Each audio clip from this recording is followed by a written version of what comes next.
Ses écailles scintillent comme des rubis en fusion, chaque plaque marquée par le poids du temps et les cicatrices de batailles légendaires.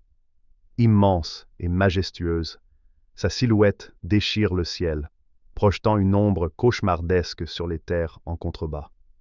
Dans la lumière du soleil couchant, son corps serpentin s'embrase d'une lueur ardente, tandis que ses ailes membraneuses, vastes au point d'occulter le jour, soulèvent des vents brûlants à chaque battement.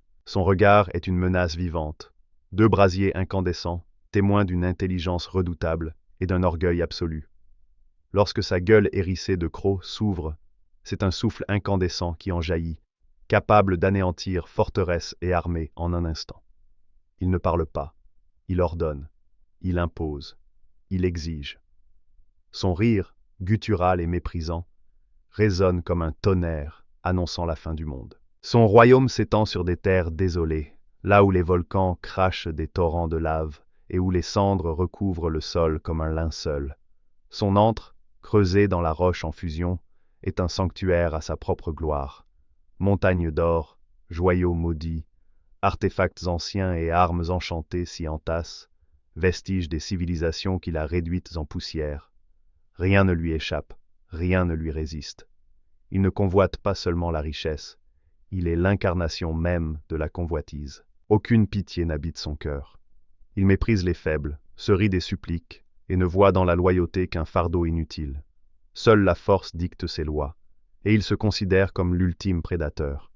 Les mortels ne sont pour lui que des insectes, bons à être dominés ou annihilés. Les villages brûlent sous sa colère, leurs habitants réduits en esclavage ou en cendres.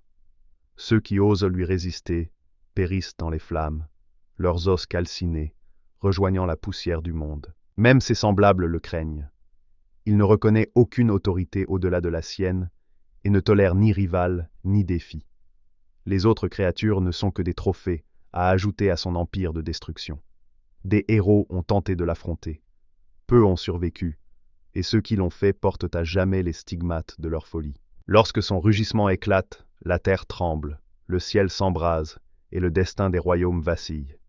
Il est le chaos, rampant, la tempête de flammes, le fléau des civilisations. Son nom est murmuré avec terreur, inscrit dans les légendes comme le spectre de la destruction absolue. Je suis un dragon rouge.